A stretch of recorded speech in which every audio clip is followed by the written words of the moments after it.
शुरुआत हम उत्तराखंड से जुड़ी एक अहम हलचल से करने जा रहे हैं। उत्तराखंड में चिंतन शिविर के बाद सीएम तीरथ का दिल्ली दौरा है। आज सभी कार्यक्रम स्थगित करके सीएम तीरथ को दिल्ली बुलाया गया है। सूत्रों के हवाले से बहुत बड़ी खबर है। सीएम तीरथ के अचानक दिल्ली दौरे से कई तरह की चर्चाएं हो रही हैं।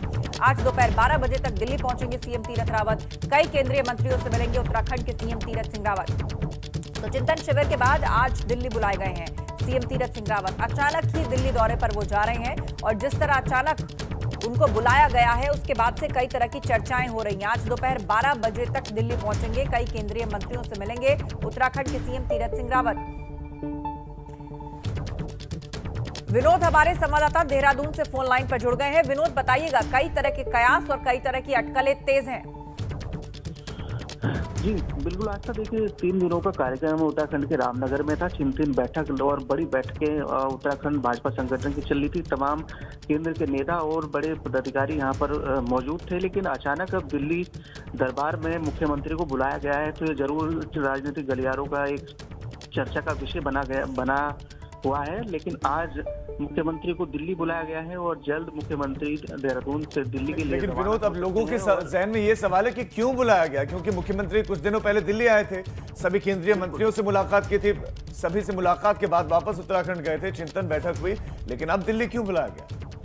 बिल्कुल राजू, देखिए अभी राजनीतिक गलियारों में यही चर्चा का विषय है। आखिरकार जब लगातार 4-4 दिन मुख्यमंत्री लगातार दिल्ली में रहे, सभी केंद्रीय आलाकमान नेताओं से उन्होंने चर्चा की, सभी विषयों को लेकर उत्तराखंड का कोई भी विषय रहा हो और या फिर मुख्यमंत्री के चुनाव लड़ने की बात हो, उस पर भी केंद्रीय नेताओं के साथ में मंथन हुआ। लेकिन अब अचानक दिल्ली में उनकी हाजिरी लगाना कितनी आवश्यक हो गई है जरूर देखने वाली बात होगी। लेकिन अब यह हवाला जरूर यही दिया जा रहा है कि दिल्ली में मुख्यमंत्री अभी मुख्यमंत्री के चुनाव लड़ने को लेकर कुछ नेताओं के साथ में बातचीत हो सकती है। लेकिन अभी जैसे मुख्यमंत्री दिल्ली पहुंचेंगे उसके बाद में किस तरीके का घटनाक्रम रहता है उस पर विनोद आप नजर बनाए रखें। बहुत शुक्रिया फिलहाल आपका इस जानकारी के लिए। सीएम तीरथ सिंह रावत को अचानक दिल्ली बुलाया जाना, चिंतन शिविर में वो लगातार थे, चिंतन शिविर समाप्त हुई, उसका समापन कल हुआ, उसके बाद प्रेस कॉन्फ्रेंस और अब ये सूत्रों के हवाले से बड़ी खबर कि मुख्यमंत्री को दिल्ली बुला लिया गया है। सारे कार्यक्रम स्थगित करके अब वो दिल्ली आएंगे। और अब यूपी की बड़ी खबर, यूपी पुलिस के नए डीजीपी के नाम का ऐलान संभव है और आज रिटायर हो रहे हैं मौजूदा डीजीपी हितेश चंद्र अवस्थी। यूपीएससी की बैठक हुई और यूपीएससी की बैठक के बाद 3 अधिकारियों के नाम मुख्यमंत्री को भेजे गए। IPS Mukul Goyal, RP Singh, RK Vishwakarma के नाम की चर्चा है। आईपीएस आनंद कुमार, टीएस चौहान, विश्वजीत को लेकर भी ये उम्मीदें हैं। मुख्यमंत्री योगी आदित्यनाथ को 3 नाम मिले हैं और 3 नामों में से किसी एक को डीजीपी बनाया जाना है। ऐसी उम्मीद थी, ऐसी संभावना थी कि कल ये निर्णय ले लिया जाएगा, लेकिन कल बैठक हुई, निर्णय आज संभव है क्योंकि आज ही मौजूदा डीजीपी का कार्यकाल समाप्त हो रहा है और नए डीजीपी का चयन किया जाना है। 3 नाम मुख्यमंत्री के पास बताया जा रहा है कि भेजे गए हैं, उनमें से किसी एक नाम पर मोहर लगनी है। वो कौन सा नाम होगा? रेस में कई सारे नाम हैं जो हम आपको लगातार बता रहे हैं, बहुत सारे नाम हैं। यूपीएससी की बैठक हुई थी जिसमें मुख्य सचिव गए थे और बैठक काफी देर चली भी मुख्यमंत्री योगी आदित्यनाथ, उसके बाद ये नाम भेजे गए। आज एचसी अवस्थी के कार्यकाल का आखिरी दिन है और वरिष्ठता का आधार बीजेपी के शासनकाल में देखने को मिलता है कि आधार बनता है वरिष्ठता, लेकिन क्या इस बार बनेगा? इस बार वरीयता को तरजीह दी जाएगी या दूसरे फैक्टर्स होंगे, ये देखने वाली बात होगी। तो आज यूपी पुलिस के नए डीजीपी के नाम का ऐलान हो सकता है। नाम बहुत सारे हैं चर्चाओं में। यूपीएससी की बैठक हो गई है, कल दिल्ली में ये बैठक हुई और 3 में से किसी एक नाम पर मोहर लगनी है। 3 वो नाम है जो बैठक के बाद भेजे गए। तो जो नाम चर्चा में है उसमें सबसे पहला नाम आपके सामने है मुकुल गोयल।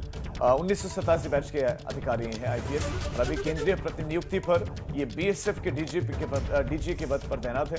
यूपी में सपा सरकार के दौरान एडीजी कानून व्यवस्था इन्होंने देखी। नई डीजीपी बनने के लिए सबसे प्रबल दावेदार है मुकुल गोयल। फरवरी 2024 में मुकुल गोयल रिटायर होंगे, तो ये प्रबल दावेदार है 1987 बैच के अधिकारी।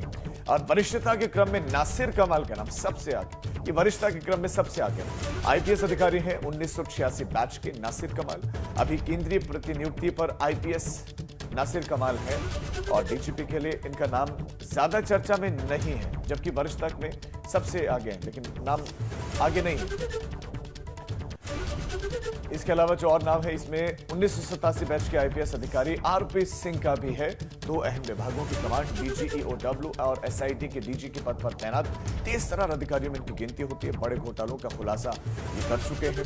पीएफ घोटाला, बाइक बोर्ड घोटाला, सहकारिता भर्ती घोटाला, मदरसों में फर्जीवाड़ा, इस सबका खुलासा इन्होंने किया। 2023 में आरपी सिंह रिटायर होंगे और इनका नाम भी रेस में है। आरपी सिंह का, मुकुल गोयल का नाम हमने आपको बताया कि चर्चा में सबसे ज्यादा। इसके अलावा 1988 बैच के आईपीएस अधिकारी टीएस चौहान का नाम भी है और अभी डीजी इंटेलिजेंस पद पर ये तैनात है।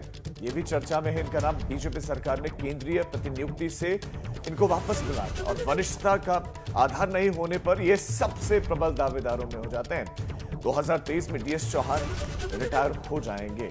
1988 बैच के आईपीएस अधिकारी डीएस चौहान है। इसके अलावा 1988 बैच के आईपीएस अधिकारी आनंद कुमार का नाम भी इस रेस में है। फिलहाल डीजी जेल के पद पर आनंद कुमार तैनात है और डीजीपी के रेस में ये भी है। जेलों में तमाम सुधार करने वाले अधिकारियों के रूप में इनको जाना जाता है।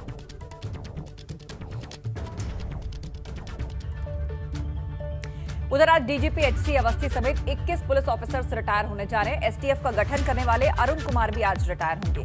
9 आईपीएस और 12 पीपीएस ऑफिसर्स आज रिटायर होने वाले हैं, जिसमें 2 डीजी, 2 आईजी, 3 डीआईजी और 2 एसपी रैंक के ऑफिसर शामिल हैं। रिटायर होने वालों में हितेश चंद्र अवस्थी के बैचमेट और यूपी में एसटीएफ की नींव रखने वाले आईपीएस अरुण कुमार भी हैं। तेज तर्रार आईपीएस अरुण कुमार भी 1985 बैच के ऑफिसर हैं। यूपी में कुख्यात श्री प्रकाश शुक्ला के आतंक का सफाया करने के लिए उन्होंने ही अप्रैल 1998 में एसटीएफ की नींव रखी थी।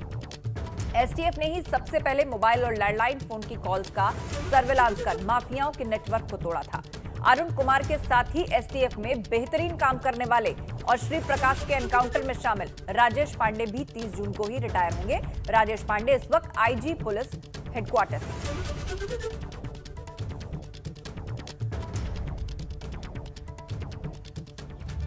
और अब फटाफट अंदाज में पूर्वांचल की खबरें आपको दिखाते हैं। चलिए शुरुआत करते हैं।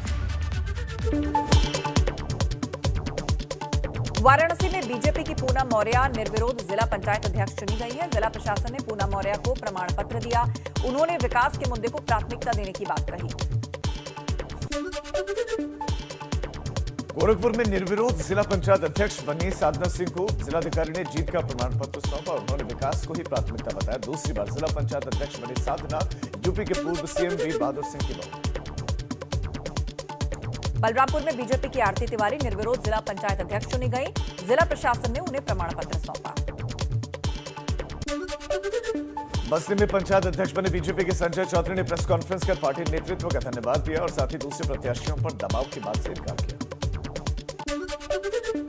संत कबीर नगर में अब बीजेपी के कृष्णा चौरसिया और सपा के बलराम यादव के बीच चुनावी जंग है। बसपा प्रत्याशी शना परवीन के पर्चा वापस लेने के बाद दोनों के बीच मुकाबला है। सूत्रों से खबर है अब तक यहां सपा का पलड़ा भारी है।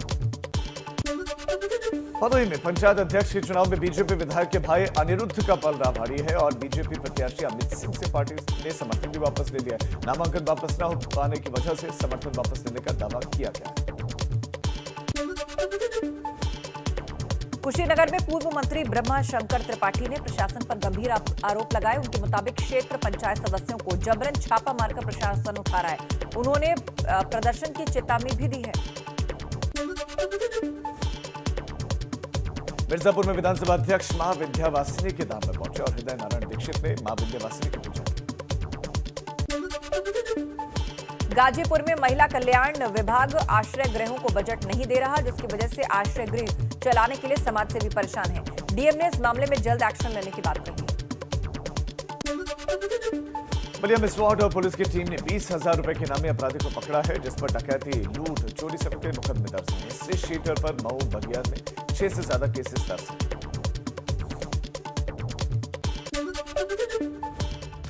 और चलिए बुलेटिन में आगे बढ़ते हैं। अगली खबर का रुख करते हैं। बात जिला पंचायत अध्यक्ष चुनाव की। 75 सीटों में से 22 जिलों की तस्वीर साफ हो चुकी है, जिसमें कि 21 सीटों पर बीजेपी का कब्जा हो गया है और निर्विरोध तरीके से बीजेपी जीत चुकी है। तो एक सीट पर समाजवादी पार्टी का कब्जा है। बाकी का फैसला 3 जुलाई को होना है। अब बची हुई 53 सीटों पर जिला पंचायत अध्यक्ष के लिए वोट डाले जाएंगे। अब से ठीक 3 दिन बाद 3 जुलाई को सुबह 11 बजे से दोपहर 3 बजे तक वोटिंग होगी, जिसको लेकर राजनीतिक पार्टियां लगातार जुटी हैं। ज्यादातर सीटों पर सपा और बीजेपी की टक्कर है। तो पंचायत अध्यक्ष चुनाव की तस्वीर साफ हो चली है। 75 में से 53 सीटों पर 3 जुलाई को चुनाव होगा। 22 सीटों पर निर्विरोध तरीके से पंचायत अध्यक्ष चुन लिए गए हैं, जिनमें से 21 सीटें बीजेपी के खाते में गई हैं और एक समाजवादी पार्टी की।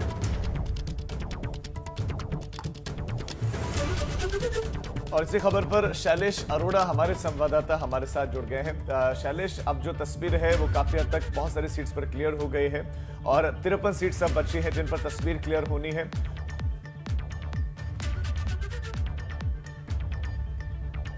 राजीव, देखिए, जिस समय जिला पंचायत सदस्य के परिणाम सामने आए थे उस समय समाजवादी पार्टी काफी उत्साहित थी, क्योंकि अगर हम देखें सदस्यों के हिसाब से तो उनके पाले में कई जिलों में बहुत अच्छा प्रदर्शन था। लेकिन अब जबकि अध्यक्ष बनाने की बारी आई तो उसके बाद कहीं ना कहीं बड़ा झटका लगा है समाजवादी पार्टी को, क्योंकि अभी तक जिन 22 सीटों पर परिणाम सामने आए, 21 सीटें जो हैं उन पर बीजेपी के जो प्रत्याशी हैं उन्होंने अध्यक्ष पद पर निर्विरोध वो जीत अपनी दर्ज करा ली है। और जबकि 53 सीटों पर अभी चुनाव होने बाकी है, यानी जिन 22 के परिणाम सामने हैं वहां पर सिर्फ एक सीट सपा के पाले में आई है। इसके अलावा अगर बात करिए जो कल की बात करें, जो 4 और ऐसे जनपद जहां पर अध्यक्ष का निर्विरोध चुनाव होता है, वहां पर भी आप देखिए सहारनपुर हो, शाहजहांपुर हो, बहराइच हो, पीलीभीत, तो वहां पर भी चारों जगह भाजपा के जो प्रत्याशी हैं वो जीते हैं। कई जगह पर अंत समय जो है दूसरे दल के जो प्रत्याशी थे उन्होंने नाम वापस ले लिया।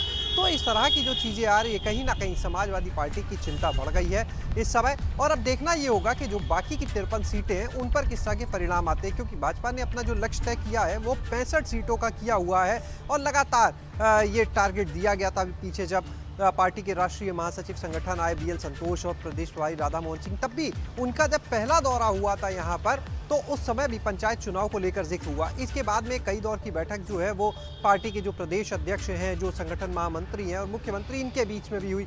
सभी चीज़ों पर मंथन हुआ, रणनीति बनाई गई और ये लक्ष्य निर्धारित किया गया कि कम से कम 65 जिला पंचायत अध्यक्ष जो है वो भाजपा अपने बनाएगी लगातार। और जिस तरह से चीज़ें सामने आ रही है, देखिए 21 बन चुके हैं निर्विरोध, इसके अलावा बची सीटों पर चुनाव होना है। तो ये कहा जा सकता है कि जो 65 सीटों का दावा किया गया था वो बहुत सोच समझ के किया गया था, पूरी तैयारी थी, रणनीति थी अंदर और उसके बाद ही ये दावा किया गया था।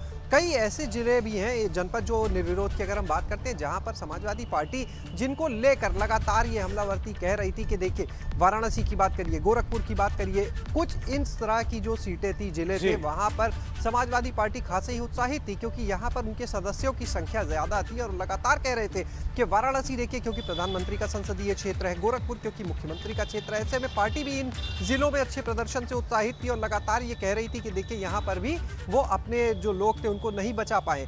तो कुल मिलाकर लेकिन जब जिला पंचायत अध्यक्ष बनाने की बात आई तो वाराणसी हो या गोरखपुर सभी भाजपा के पाले में आ गए। तो ऐसे में एक बड़ा झटका जरूर है समाजवादी पार्टी के लिए, क्योंकि समाजवादी पार्टी इन्हीं नतीजों के आधार पर यह भी कह रही थी कि ये 2022 के लिए जनता का इशारा है, जनता का क्या मन है वो उसने साफ कर दिया इनके बहाने। लेकिन अब जब अध्यक्ष बन रहे हैं तो लगातार झटके लग रहे हैं समाजवादी पार्टी को। समाजवादी पार्टी के लिए बड़ा झटका है। बिल्कुल, पहले दावे कुछ और थे लेकिन तस्वीर कुछ और निकल कर आ रही है। शैलेश, बहुत शुक्रिया आपका इस जानकारी के लिए। तो 22 में से 21 सीटें इस वक्त बीजेपी के पास हैं, जबकि एक सिर्फ समाजवादी पार्टी के पास। आज यूपी में कोविड वैक्सीनेशन नहीं होगा। आज सिर्फ बच्चों को लेकर RI का कार्यक्रम चलेगा और कल से वैक्सीनेशन अभियान पर संकट के बादल हैं। पिछले 2 दिनों से वैक्सीनेशन में कमी आई। कल से रोजाना 10 से 12 लाख वैक्सीन लगाने का लक्ष्य रखा गया है और आज वैक्सीनेशन कोविड का उत्तर प्रदेश में नहीं होगा। उधर योगी मॉडल की सुप्रीम कोर्ट ने तारीफ की है। कोरोना काल में श्रमिकों के लिए व्यवस्था को सराहे सुप्रीम कोर्ट ने। भरण पोषण भत्ता, राशन किट, स्किल मैपिंग की तारीफ की गई है। स्किल मैपिंग कर श्रमिकों को रोजगार देने की भी तारीफ की गई है सुप्रीम कोर्ट द्वारा। तो प्रवासी मजदूर जो उत्तर प्रदेश लौट कर आए थे अलग अलग देश के हिस्सों से, उनके लिए जो लेबर कमीशन बनाया गया था जिसके तहत स्किल मैपिंग यूपी में की गई थी और उनकी स्किल के हिसाब से जो रोजगार की उपलब्धता यूपी सरकार ने करवाई थी, उस पूरे मॉडल की सुप्रीम कोर्ट ने तारीफ की है।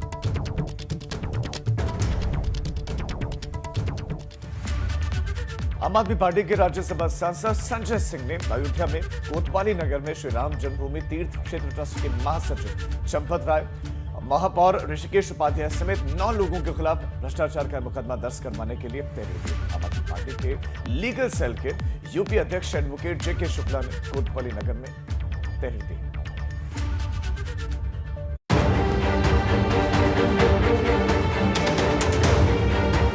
आम आदमी पार्टी ने राम मंदिर जमीन खरीदने में हुए घोटाले में ट्रस्ट के महासचिव चंपत राय और मेयर समेत 9 लोगों के खिलाफ अयोध्या की नगर कोतवाली में तहरीर देकर सभी आरोपियों के खिलाफ FIR दर्ज करने की मांग की है। आम आदमी पार्टी के नेता और राज्यसभा सांसद संजय सिंह ने तहरीर में धोखाधड़ी, जालसाजी, आपराधिक साजिश और आपसी विश्वास को भंग करना समेत कई गंभीर आरोप लगाए हैं। आप कार्यकर्ता और यूपी लीगल विंग के प्रभारी एडवोकेट JK शुक्ला ने अयोध्या कोतवाली नगर प्रभारी को यह तहरीर सौंपी है। यहाँ पे एक एप्लीकेशन दिया हुआ है कि इनके खिलाफ मुकदमा दर्ज हो, इनके खाते सीज हो और इनसे जो गबन किया गया है इनसे जो है रिकवरी भी हो। हमारा ये कहना है कि अगर इस पे कार्रवाई नहीं होती है, हम माननीय प्रधानमंत्री जी से भी अपील करेंगे कि वो इस पे संज्ञान लें और इन लोगों के खिलाफ मुकदमे दर्ज करें और इनको न्याय से हटाएं जो है। और अगर इस पे कार्रवाई नहीं होती है तो आम आदमी पार्टी न्यायालय की शरण लेगी। तहरीर में मांग की गई है कि सभी खिलाफ मुकदमा दर्ज कर जांच की जाए और उन्हें गिरफ्तार किया जाए। साथ ही सभी आरोपियों के बैंक खातों और संपत्तियों को भी तत्काल जब्त किया जाए। आपको बता दें कि आप सांसद संजय सिंह ने ट्रस्ट के महासचिव समेत अन्य लोगों पर आरोप लगाया था कि इन्होंने मिलीभगत से सस्ती जमीन को करोड़ों के भाव खरीदा है और उनके खिलाफ कार्रवाई होनी चाहिए। ABP गंगा के लिए अयोध्या से ऋषि गुप्ता की रिपोर्ट।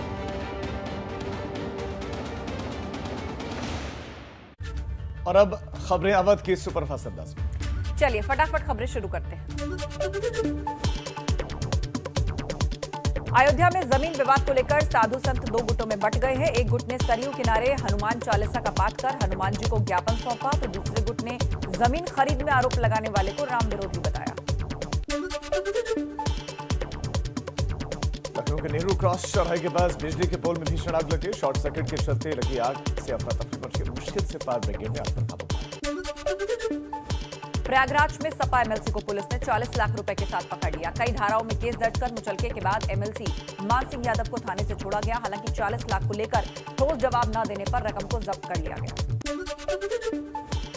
फतेहपुर में धन परिवर्तन करवाने को लेकर पुलिस ने कुछ गिरफ्तारियां की हैं, जो धन विशेष के गरीब परिवारों को पैसों का लालच देकर धर्मांतरण करवा रहे थे। स्थानीय लोगों की सूचना पर यह गिरफ्तारी की गई। बाराबंकी के मुख्तार अंसारी एम्बुलेंस मामले में बड़ी गिरफ्तारी हुई है। फर्जी रजिस्ट्रेशन वाले एम्बुलेंस के ड्राइवर सलीम को पुलिस ने गिरफ्तार कर लिया है। मुख्तार के करीबी सलीम पर पुलिस ने 25,000 रुपए का इनाम रखा था। अमेठी में हादसे में मासूम की मौत के बाद जमकर हंगामा। नाराज लोगों ने ईंट भट्टे के मुंशी के साथ मारपीट की। दरअसल ईंटों से लदे हुए ट्रैक्टर की टक्कर से बच्चे की मौत हो गई थी। औरैया में सड़कों पर मासूमों का झाड़ू लगाने का वीडियो वायरल हुआ है, जिसमें नाबालिग कूड़े की ठेली चलाते और सफाई करते दिख रहा है, जिसके बाद नगर पंचायत EO ने कर्मचारियों से स्पष्टीकरण मांगा है। हरदोई में तांत्रिक की पिटाई से महिला की मौत का मामला सामने आया है। महिला के पति ने कथित तांत्रिक और अपने माता पिता की हत्या का आरोप लगाया। और चलिए आगे बढ़ते हैं और आपको बताते हैं कि यूपी और उत्तराखंड में आज किस तरह की हलचल रहने वाली है। और सबसे पहले बात उत्तर प्रदेश की। यूपी में क्या खास है आज DGP हितेश चंद्र अवस्थी रिटायर होंगे। DGP HC अवस्थी समेत 21 पुलिस ऑफिसर रिटायर होंगे। STF की नींव रखने वाले अरुण कुमार भी आज रिटायर होने जा रहे हैं। कुल मिलाकर 9 IPS और 12 PPS ऑफिसर्स आज रिटायर हो रहे हैं। आज ही यूपी पुलिस के नए मुखिया का नाम सामने आ सकता है। इसके अलावा आज यूपी में नहीं होगा कोविड वैक्सीनेशन, सिर्फ बच्चों को रेगुलर टीके यानी कि RI का कार्यक्रम चलेगा। वैक्सीन की कमी के चलते कोविड वैक्सीनेशन न होने की ये जो खबर है वो आ रही है। यूपी में और क्या खास रहने वाला है? आज टीम 9 के साथ CM योगी की रूटीन बैठक है। इस बैठक में वैक्सीनेशन महाअभियान को लेकर चर्चा होगी। कल से 10 से 12 लाख वैक्सीन रोजाना लगाने के लक्ष्य पर बात होगी। कल से संचारी रोग अभियान की शुरुआत पर भी चर्चा की जाएगी। उत्तर प्रदेश के बाद अब बात कर लेते हैं उत्तराखंड की क्या रहने वाला खास। सूत्रों के हवाले से खबर है, आज CM तीरथ सिंह रावत का दिल्ली का दौरा।